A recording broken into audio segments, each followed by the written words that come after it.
June 1971. A tiny beer and pizza joint on University Avenue in Berkeley.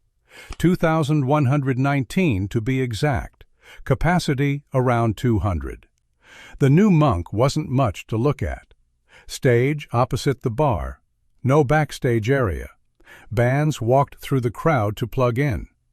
But on one night that summer, something happened that Deadheads still argue about today.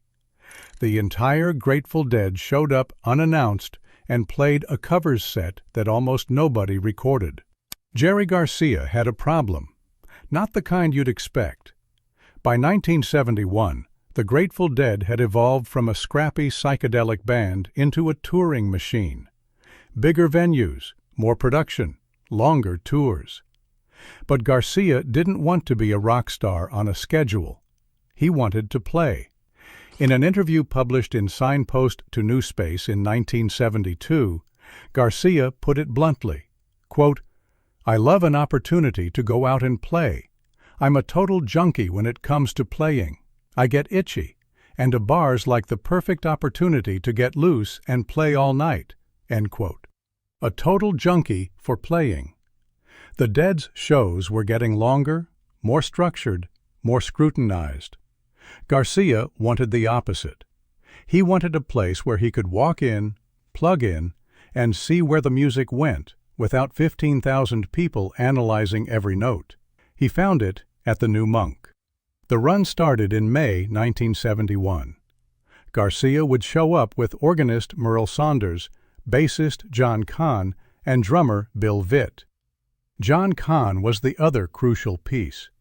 A jazz bassist who'd played with Mike Bloomfield and worked the Bay Area sessions scene. Kahn understood how to hold down a groove while giving the music room to breathe. He and Garcia had a musical chemistry that would last decades. Sometimes Tom Fogerty, who'd just walked away from Creedence Clearwater Revival, would join. They'd play covers, long improvisations, stuff Garcia couldn't do with the Dead. Dylan, Motown, gospel, blues. The set lists read like a musician's record collection, not a band's greatest hits. But here's what most people don't understand about why Garcia kept coming back. It wasn't just about playing more. It was about playing differently. Merl Saunders wasn't a rock keyboard player. He came from jazz and soul, played organ like he was channeling Jimmy Smith and gospel church services at the same time. Saunders had worked with Miles Davis, played sessions for Fantasy Records, understood harmonic complexity that most rock organists never touched, and that sensibility changed Garcia's playing.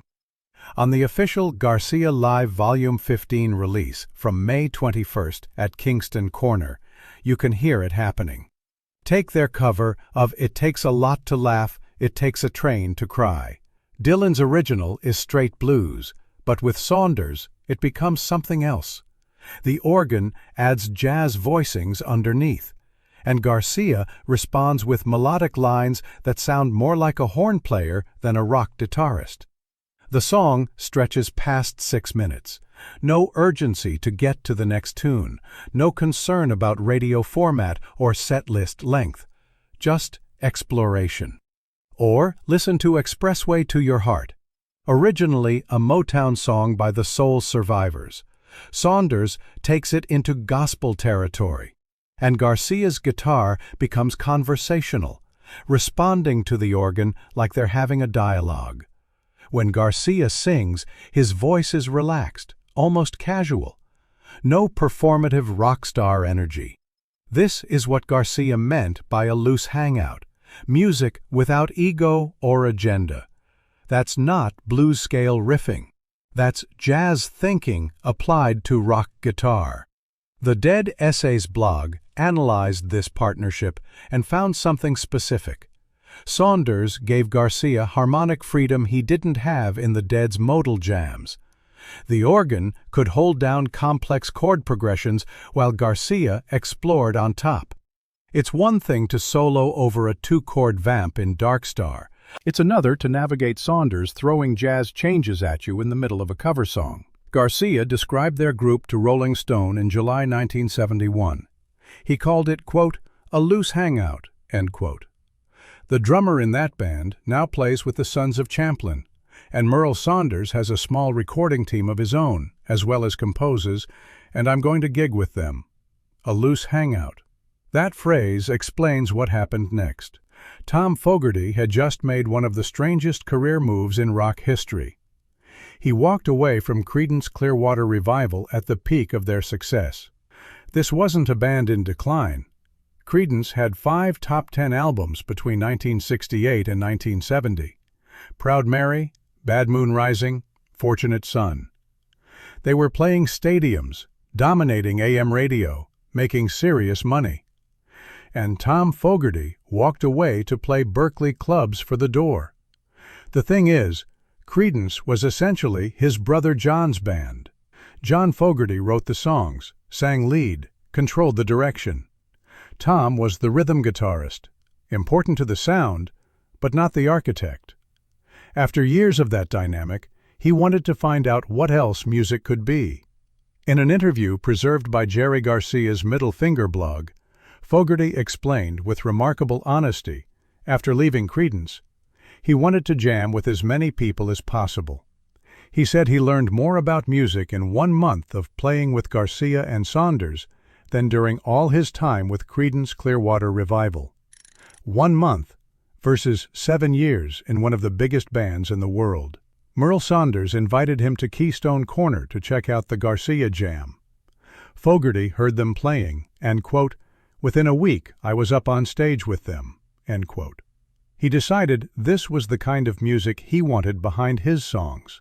No rehearsals, no set arrangements, just musicians listening to each other and responding. Freedom over fame. Sound familiar?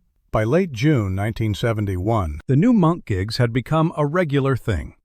2 reviewers from the Hayward Daily Review, Staska and Mangrum, went to see the June 26th show. They described standing room-only crowds watching the group play, quote, bluegrass, gospel, and rock, end quote, with Garcia singing and the audience unable to sit still. But somewhere around that same time, something else happened. Something that became legendary precisely because almost no documentation survived. An old-timer who'd been seeing the Dead since 1967 posted on the Grateful Dead archive online years later. He said his favorite show ever was at the new Monk in Berkeley. It was advertised as a Jerry Garcia and Merl Saunders show.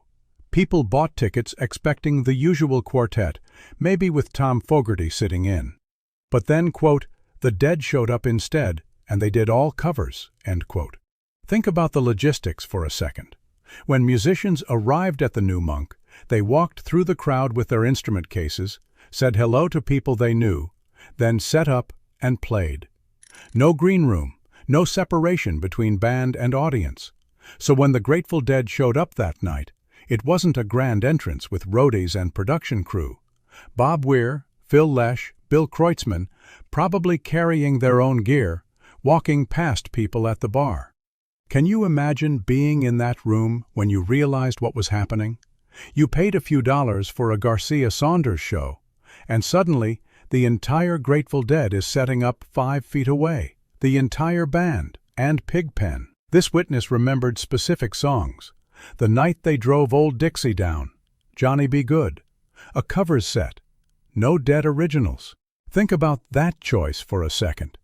The Grateful Dead, at the height of their creative powers, with albums like Working Man's Dead and American Beauty behind them, original songs that defined a generation. And they chose to play other people's music. The Night They Drove Old Dixie Down was a recent song, just 2 years old from the band's second album.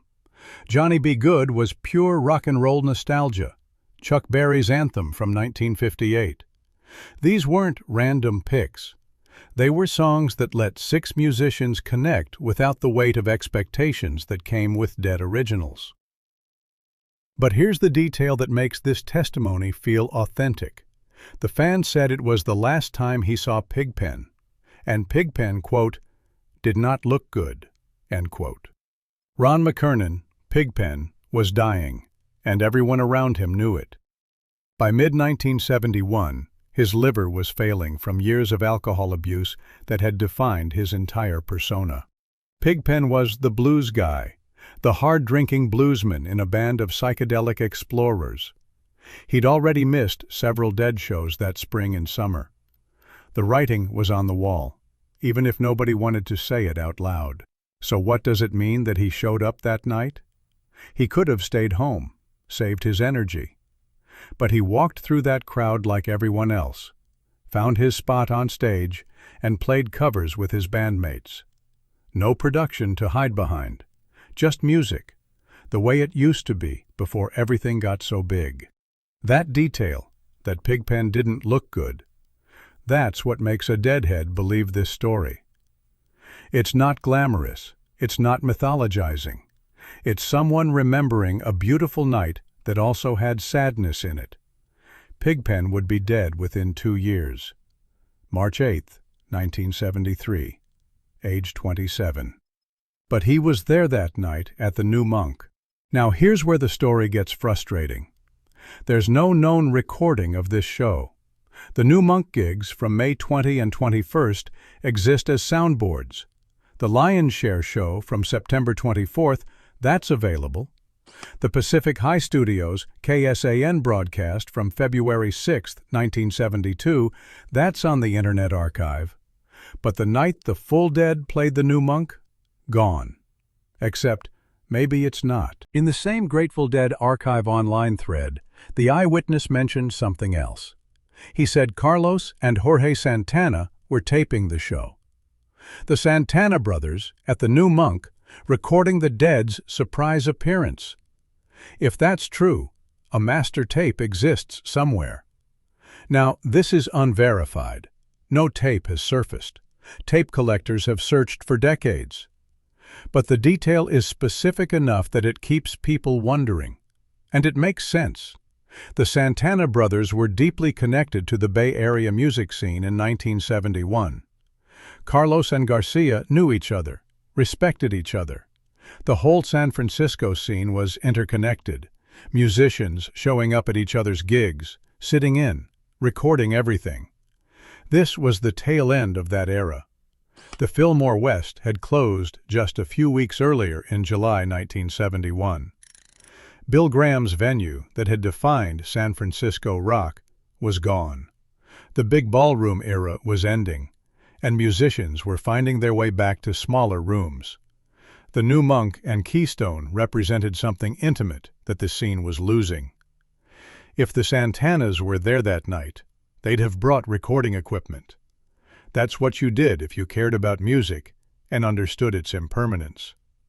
So the tape might exist in someone's archive, or it was recorded over, lost, damaged. Dead tape trading culture is exhaustive, but not everything survived. What we do know is that the New Monk shows mattered, not just as fun side gigs, but as the foundation for what became the Jerry Garcia Band. The Garcia-Saunders partnership continued through 1972 and 73. Eventually, John Kahn became Garcia's primary musical partner outside the Dead, a relationship that would last until Garcia's death in 1995. The Jerry Garcia Band's lineup shifted over the years, but the core idea stayed the same: small venues, cover songs, musical freedom instead of brand management. But the lessons from those New Monk nights never left him. Listen to Garcia's guitar work in the mid to late 70s with the Dead. Those melodic, singing lines that sound like conversations, that's Merl Saunders' influence. That's what he learned in Berkeley clubs, playing for whoever showed up. The New Monk closed and reopened as Keystone Berkeley in March 1972. Garcia and Saunders played the reopening shows. Different name, same vibe. Everything Tom Fogerty said about learning more in a month than in years with Creedence, that's exactly what happened to Garcia. The jazz voicings from Saunders, the gospel phrasing, the freedom to reinterpret other people's songs, it all fed back into his playing with the Dead. The New Monk wasn't an escape. It was a laboratory for becoming a better musician. The June 1971 show represents something specific in rock history. 6 musicians at the peak of their powers, playing for whoever walked through the door, doing it because they wanted to. No set list, no production, no brand to protect. Just that loose hangout Garcia talked about.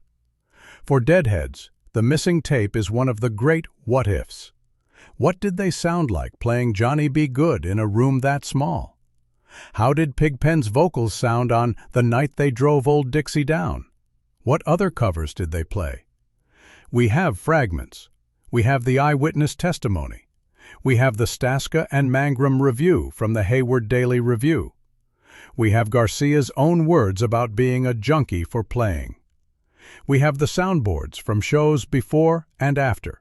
And maybe, somewhere in a garage or forgotten box, the Santana tape still exists. Tape traders haven't given up hope. The Dead community has pulled off bigger miracles.